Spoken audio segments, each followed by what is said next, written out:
BJP प्रदेशाध्यक्ष सतीश पूनिया ने मुख्यमंत्री अशोक गहलोत के हालिया बयानों पर जमकर हमला बोला। पूनिया ने कहा कि सीएम गहलोत को ढलती उम्र, कुर्सी की असुरक्षा और बेटे को राजनीति में स्थापित नहीं कर पाने की पीड़ा साफ तौर पर सता रही है, इसीलिए वे उल जुलूल बयान दे रहे हैं। उन्होंने राज्य के बजट को भी जुगाड़ का बजट बताते हुए सीएम पर आरोपों की झड़ी लगा दी।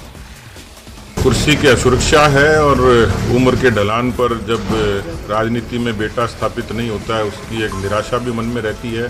पार्टी के भीतर जो अंतर्द्वंद अंतर्कलह है वो भी एक बड़ा कारण है।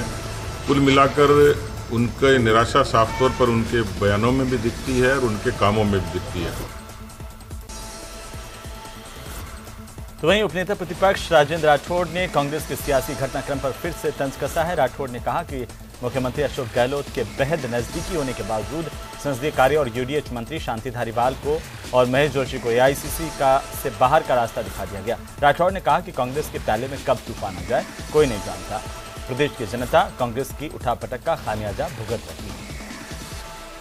महेश जोशी जी जो खासम खास है मुख्यमंत्री जी का, उनको बाहर का रास्ता दिखाया है। निश्चित तौर पर ये चाय के प्याले में तूफान कब पैदा हो जाए मालूम नहीं। कांग्रेस का अंदरूनी मामला है, पर जो कुछ हो रहा है उसका खामियाना राज्य की जनता भुगत रही है, क्योंकि पूरा प्रबंधन और पूरा काम मुख्यमंत्री जी का सिर्फ अपनी कुर्सी बचाने में लगा है।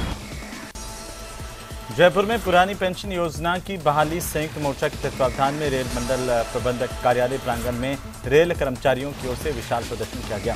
कर्मचारियों ने पुरानी पेंशन योजना को बहाली को लेकर के मांग की है और इसके समर्थन में जमकर नारेबाजी की।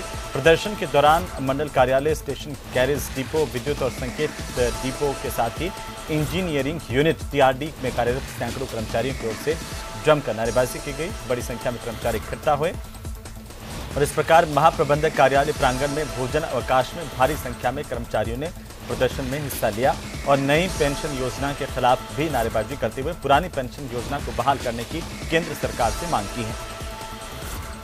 जयपुर के मंडल रेल प्रबंधक कार्यालय और महाप्रबंधक कार्यालय पर केंद्रीय कर्मचारियों ने प्रदर्शन का आयोजन किया और केंद्र सरकार से ये मांग की कि 1/1/2004 और उसके बाद जो ट्रेनों में भर्ती हुए हैं उन सभी कर्मचारियों को पुरानी पेंशन योजना से जोड़ने का काम करें।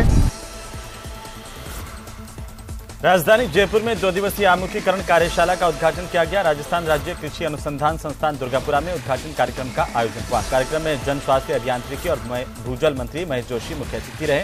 आपको बता दें कि इस कार्यशाला में करीब 100 प्रतिभागियों ने हिस्सा लिया है। इस दौरान भूजल प्रबंधन के क्षेत्र पर विषय विशेषज्ञों की चर्चा होनी है। कार्यशाला में मंत्री महेश जोशी ने कहा कि हमें भूजल को लेकर काफी गंभीर होना चाहिए। ये जो अटल भूजल जो कार्यशाला अटल भूजल की भूजल से जुड़ी हुई योजना है, हम कैसे गिरते हुए भूजल को रोक सकें, कैसे हम भूजल के स्तर को और ऊंचा उठा सकें, उसके अंदर हमने समेकित प्रयास करना चाहिए। सब तरह के प्रयास, शक्तिशाली सामाजिक सहभागिता के लिए उनमें जागरूकता की दृष्टि से इस तरह के वर्कशॉप और जो टेक्निकल जो योजनाएं बनती हैं उनको ठीक तरीके से लागू करने के वर्कशॉप होते। कोटा में आज 100 छोटी मोटी कॉलोनियों में 10 घंटे तक जलापूर्ति ठप रहेगी। पाइपलाइन के मरम्मत, दुरुस्तीकरण समेत कई कार्य के चलते इन इलाकों में सुबह 10 बजे से रात के 8 बजे तक शटडाउन होगा। इन क्षेत्रों में सायंकालीन जलापूर्ति कम जल दबाव से हो पाएगी और 22 फरवरी से जलापूर्ति सामान्य रहेगी। आपको बता दें कि इन इलाकों में सप्लाई के समय में ही आवश्यक मात्रा में पेयजल संग्रहण करने की अपील की गई थी। कोटा में आरएससी कांस्टेबल की चाय पीते समय अचानक से तबीयत बिगड़ी, इससे उसकी मौत हो गई। बताया जा रहा है कि कांस्टेबल चाय पीने के लिए बाहर खड़ी पर गया था, जहां चाय पीने के बाद जैसे वो खड़ा हुआ उसे चक्कर आने लगे और नीचे गिर गया। मुंह से झाग आने लगे। तुरंत जवान इसे उठा करके निजी अस्पताल ले गए, लेकिन डॉक्टरों ने यहां पर इसे मृत घोषित कर दिया। अब इस बारे में तो मैं तो कुछ कह नहीं सकता हूँ, क्योंकि अभी पोस्टमार्टम से पहले क्या बताऊँ। बट इसका इलाज चल रहा था। पहले मोटरसाइकिल से 6 साल पहले एक्सीडेंट हो गया था, उसका इलाज चल रहा, दवाइयाँ चल रही। मिर्गी का दौरा आता था। परिवार में कौन?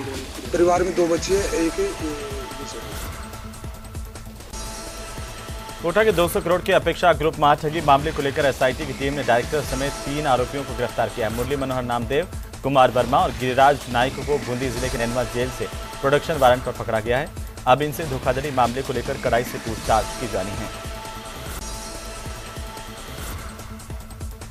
अलवर में सैनी समाज के सामूहिक विवाह और समाज उत्थान समिति की ओर से मंगलवार को 26वां अखिल भारतीय सैनी सामूहिक विवाह समारोह का आयोजन किया गया। इस विवाह समारोह में 18 जोड़ों की शादी संपन्न करवाई गई। सभी जोड़ों को समाज के जनप्रतिनिधि और गणमान्य लोगों की ओर से आशीर्वाद दिया गया। वहीं समिति की ओर से सभी 18 जोड़ों को सोने चांदी के जेवरात समेत घरेलू सामान भी दिया गया। 26वां समूह का समारोह होने जा रहा है। इसके अंदर 18 जोड़ों का समूह का संपन्न हो रहा है। जिस बच्ची और बच्चों के माता पिताओं की शादी प्रथम सामूहिक विवाह के अंदर हुई थी, अब उन्हीं के बच्चों की शादी भी इस 26वें विवाह में आयोजित होने जा रही है। अलवर में नगर परिषद के ठेके के 600 सफाई कर्मचारियों ने हड़ताल कर दी है। त्रिमूर्ति एंटरप्राइजेज सफाई ठेका फर्म के पार्टनर अवधेश शर्मा का यह कहना है कि शहर की सफाई कार्य का 58 लाख रुपए की राशि का बिल 2 जनवरी को नगर परिषद को दे दिया गया। सेक्टर प्रभारियों ने जुर्माना राशि काटकर शेष राशि के भुगतान के लिए नगर परिषद की लेखा शाखा और आयुक्त ने 14 फरवरी को फाइल कर भुगतान करने की स्वीकृति भी जारी कर दी। बावजूद इसके भुगतान नहीं किया गया, जिस वजह से कर्मचारी हड़ताल पर उतर आए। अलवर में बजरंग दल के प्रांत संयोजक को धमकी देने का मामला तूल पकड़ रहा है। मामले में विश्व हिंदू परिषद के कार्यकर्ता विवेकानंद चौक पर इकट्ठा हुए और रैली निकालकर जिला कलेक्टर और पुलिस अधीक्षक को ज्ञापन दिया गया। इस ज्ञापन में पुलिस सुरक्षा मुहैया करवाने की मांग की गई। पुलिस ने अभी कार्रवाई प्रारंभ की है, बाकी डिटेल तो सारी बाहर आ जाएगी, परंतु उसका जिस प्रकार से कॉल था वो सांप्रदायिक स्वार्थ को बिगाड़ने वाली स्थिति थी। उसमें जिस प्रकार से राजस्थान सरकार के द्वारा हमारे गौरक्षक भाइयों पर संगठन का नाम लेकर के बजरंग दल को बदनाम करने की एक साजिश की जा रही है, एक समुदाय विशेष द्वारा भी और एक हमारी राजस्थान सरकार के द्वारा भी बजरंग दल को बदनाम करने की जो योजना बनाई जा रही है, उस योजना के नाते से यह विषय ध्यान में आता है कि एक योजनाबद्ध तरीके से यह धमकी दी गई है। अलवर में रोटवीलर कुत्ते के हमले का मामला सामने आया, जहां बताया जा रहा है कि शहर के बीचों बीच बस स्टैंड के पास रामानंद मार्केट के पीछे रहने वाला एक व्यक्ति शराब के नशे में अपने पालतू कुत्ते से लोगों पर हमला करवाता है। शराब के नशे में पहले तो व्यक्ति ने अपनी मां पर कुत्ते से हमला करवाया और इसके बाद उसने अपने भाई के पीछे कुत्ते को छोड़ दिया और डंडों से उसके साथ मारपीट की है। फिलहाल पुलिस ने FIR दर्ज कर जांच शुरू कर दी है। केंद्रीय पेट्रोलियम और प्राकृतिक गैस मंत्री हरदीप सिंह पुरी अपने 1 दिवसीय दौरे पर बाड़मेर पहुंचे, जहां पर पचपदरा में बन रही देश की तकनीकी रूप से सबसे बड़ी निर्माणाधीन रिफाइनरी के काम का HPCL राजस्थान रिफाइनरी लिमिटेड के अधिकारियों के साथ उन्होंने निरीक्षण किया है। इसके बाद रिफाइनरी के अधिकारियों के साथ उन्होंने एक बैठक की और रिफाइनरी के का निर्माणाधीन कार्य की समीक्षा कर प्रगति रिपोर्ट भी ली है। राजस्थान सरकार कह रही है केंद्र को पैसा नहीं आ रहा, इसलिए समझाया कॉस्ट ओवररन ये हुआ क्योंकि इसकी शुरुआत 2018 में माननीय प्रधानमंत्री जी ने की थी। इसकी कॉस्टिंग हमने की थी, हमने मीन्स जो भी हमारे जगह पे 2017 में की थी। उस समय से लेके 2021-22 तक स्टील के दाम में 45%। बीकानेर में अंतर्राष्ट्रीय मातृभाषा दिवस पर राजस्थानी मोटियार परिषद ने जिला कलेक्ट्रेट पर लूठो धरनो कार्यक्रम का आयोजन किया। इस धरने में राजस्थानी साहित्यकार, कवि, कथाकार और राजस्थानी भाषा के हास्य कलाकार भी मौजूद रहे। सभी लोगों ने सरकार से राजस्थानी भाषा को मान्यता देने की मांग की है। कारण तो जी बस वही है कि अपनी बात है जी शायद एकजुट और मांग तक पहुंच नहीं रही है। अब लगातार जी को माहौल गर्म हो है, तो अब इसू के जल्द से जल्द अपनी बात सरकार तक पहुंचेगी और अब कुछ ऐसा चांस बने हैं कि अपनी भाषा ने मान्यता मिलेगी। अब एक उम्मीद की किरण दिखनी शुरू हुई है जी, साहब युवा में जोश नजर आए हुए है। लोकसभा अध्यक्ष ओम बिरला बूंदी जिले के दौरे पर है। इस दौरान ओम बिरला ने कस्बे में 4.5 करोड़ रुपए की लागत से बनने वाले इंडोर स्टेडियम का शिलान्यास किया। बिरला ने कहा कि कस्बे में बनने वाला इंडोर स्टेडियम आधुनिक सुविधाओं से युक्त होगा। आधुनिक सुविधाओं से युक्त इस स्टेडियम में अलग अलग खेलों के अभ्यास करने के लिहाज से स्टेडियम को रिमूवेबल स्टाइल में तैयार किया जाएगा, ताकि एक साथ अन्य खेलों का भी यहां पर अभ्यास हो सके।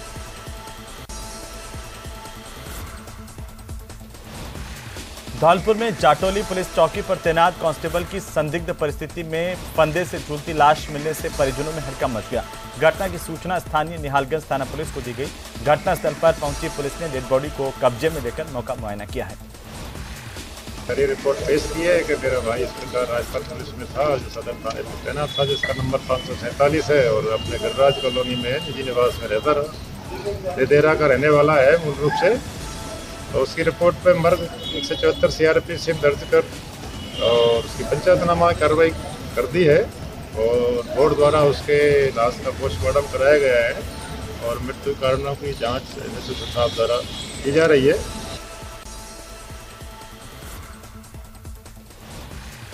जालोर में सेकेंड फेज में पुलिस ने देर रात को घी में घालमेल का खुलासा किया है। पुलिस ने दबिश देकर ओम गणपति मिल्क प्रोडक्ट नाम की नकली घी की पूरी फैक्ट्री पकड़ी है। शुरुआती जांच में करीब 10 टन के आसपास नकली घी होने की आशंका जताई जा रही है। पुलिस को सूचना मिली थी कि शहर में अलग अलग ब्रांड के नाम से नकली घी बना करके बेचा जा रहा है। गजानन घी के जो फैक्ट्री के जो मालिक हैं, उन्होंने हमें एक शिकायत दी थी कि इस तरह से मार्केट में नकली घी प्रचलन में है। उसी शिकायत के आधार पर हमने यहाँ पर श्री मंदिर रोड पर एक ये फैक्ट्री है, इसकी कॉलोनी फेज़ 2 है, फेज़ 2 कहलाता है। इस पर हमने जब यहाँ आके देखा तो उनके कंपनी की टीम और पैकिंग वगैरह मिली है। उसका जब इन्वेस्टिगेशन कर रहे हैं कि कितना ऑथराइज इन चीज़ को रखने के लिए, केमिकल कंपोजिशन इनके पास जो रखे हुए हैं वो कितने इसके लिए वैलिड हैं इसके लिए। तो फूड इंस्पेक्टर हैं, उनको भी सैंपल के लिए बताया है, वो भी सैंपल कर रहे हैं, इन्वेस्टिगेशन हो रहा है। जोधपुर में अधिवक्ता जुगराज की हत्या के विरोध में वकीलों का कार्य बहिष्कार दूसरे दिन भी जारी रहा। वकीलों ने एडवोकेट प्रोटेक्शन एक्ट की मांग को लेकर मोर्चा खोल दिया है। वकीलों के सामूहिक कार्य बहिष्कार की वजह से राजस्थान की अदालतों में कामकाज ठप हो गया। राजस्थान हाईकोर्ट समेत सभी जिला न्यायालयों में कार्य बहिष्कार की वजह से हर दिन 1.25 लाख से ज्यादा मामलों की सुनवाई प्रभावित हुई। प्रतापगढ़ में पीपलखुट रेंज में एक मादा पैंथर का शव मिलने से सनसनी फैल गई। सूचना पर वन विभाग का अमला मौके पर पहुंचा और पैंथर के शव को कब्जे में लेकर उसका पोस्टमार्टम करवाया। 10 साल की बताई जा रही पैंथर 6 फीट लंबी है। पोस्टमार्टम रिपोर्ट आने के बाद ही मौत के कारणों का खुलासा हो पाएगा। तहसीलदार साहब को लिखा गया, वही मृत पैंथर है, इसका पोस्टमार्टम कराना है। आपकी उपस्थिति में आवश्यक से पधारे और डॉक्टर साहब ने, वेटनरी डॉक्टर ने इनका पोस्टमार्टम किया, रिपोर्ट तैयार करके दी। राजसमंद के भीम देवगढ़ विधायक सुदर्शन सिंह रावत का एक वीडियो वायरल हो रहा है, जिसमें वे पुलिस अधिकारियों को अपना व्यवहार सुधारने और नहीं तो उनका ट्रांसफर कराने की चेतावनी देते हुए नजर आ रहे हैं। वीडियो में विधायक रावत खुले तौर पर यह कह रहे हैं कि जब पुलिस अधीक्षक का ट्रांसफर हो सकता है तो जवानों का क्यों नहीं। विधायक रावत का बयान राजसमंद जिले के पूर्व पुलिस अधीक्षक सुधीर चौधरी के तबादले से जुड़ा हुआ बताया जा रहा है।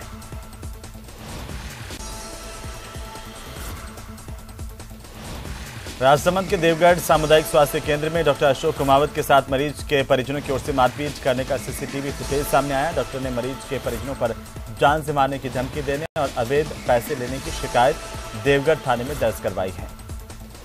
उसके बच्चे की हालत को थोड़ा सा सीरियस होने पे और उसके अंदर मृत बच्चा पैदा हुआ।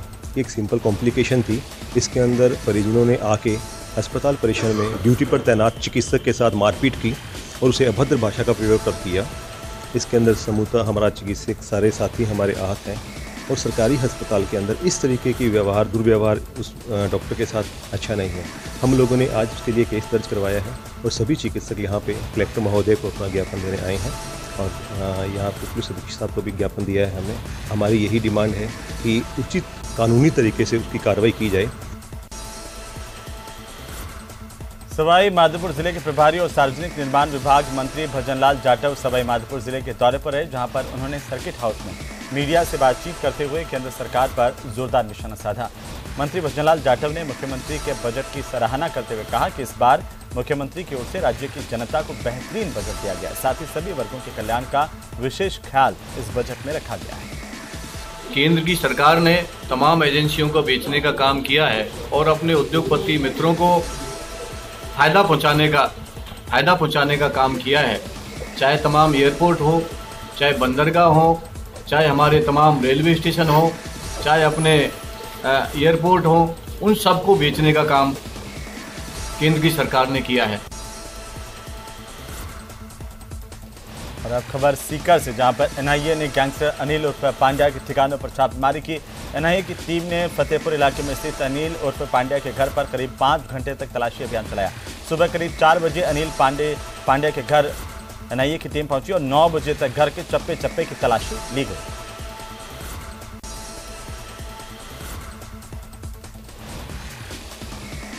सीकर में एसीबी ने बड़ी कार्रवाई की है। एसीबी की टीम ने सीकर के पाटन थाना अधिकारी के नाम पर 50,000 रुपए की घूस लेते 3 वकीलों को गिरफ्तार किया। सीकर एसीबी के अतिरिक्त पुलिस अधीक्षक राजेश जांगीर के नेतृत्व में इस पूरी कार्रवाई को अंजाम दिया गया। आपको बता दें कि जिस व्यक्ति से रिश्वत ली जा रही थी वह भी पुलिस में कांस्टेबल बताया जा रहा है। दहेज प्रताड़ना के नाम पर दर्ज मुकदमे को लेकर ये रिश्वत ली जा रही थी। आपको बता दें कि इस मामले में अब थानाधिकारी की भूमिका भी जांच के दायरे में है। तो वहीं श्रीगंगानगर में जिस पाकिस्तान से आए ड्रोन पर जवानों के द्वारा फायरिंग कर मार गिराया गया था, उसका मलबा किसान के एक खेत में सरसों के खेत की कटाई के दौरान मिला है। इसकी सूचना किसान ने सीमा सुरक्षा बल को दी है। किसान की सूचना पर सीमा सुरक्षा बल के जवान मौके पर पहुंचे। क्षतिग्रस्त पाक ड्रोन और 5 पैकेट में रखी लगभग 5 किलो 250 ग्राम हेरोइन बरामद की है। 5.25 किलो हेरोइन की कीमत भारतीय बाजार में लगभग 10 करोड़ रुपए है, तो वहीं अंतर्राष्ट्रीय बाजार में इसकी कीमत 25 करोड़ रुपए आंकी गई है।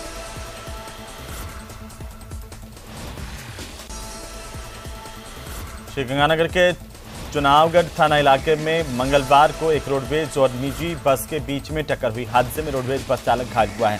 जानकारी के अनुसार यह हादसा घने कोहरे की वजह से हुआ। श्रीगंगानगर की नहर में सिर कटी युवती के शव मिलने के मामले में पुलिस के हाथ अभी भी खाली है। सिर कटी युवती के शव की शिनाख्त नहीं हो पाई है। पंजाब और हनुमानगढ़ से भी कोई जानकारी पुलिस को अभी तक नहीं मिल पाई है।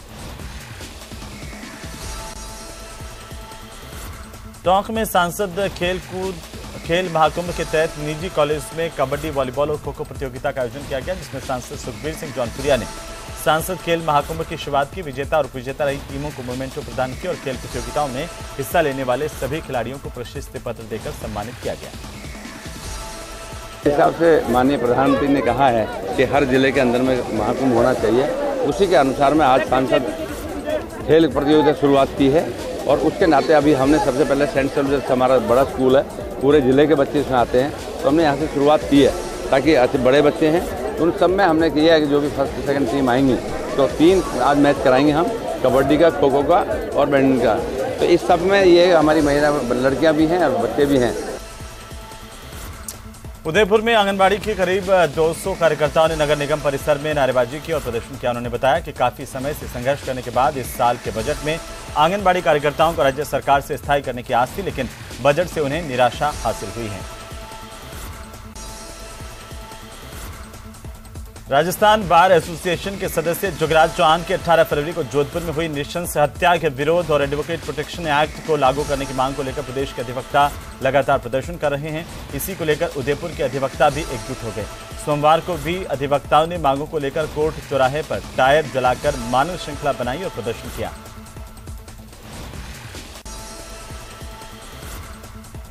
उदयपुर में जिला कलेक्टर ताराचंद मीना ने जिला परिषद सभागार में अधिकारियों की बैठक ली। बैठक में फ्लैगशिप योजनाओं, 20 सूत्रीय कार्यक्रम, बजट घोषणाओं की प्रगति को लेकर विस्तार से चर्चा की गई और कई निर्देश दिए गए। इसी के साथ इस बुलेटिन में फिलहाल इतना ही। नमस्कार।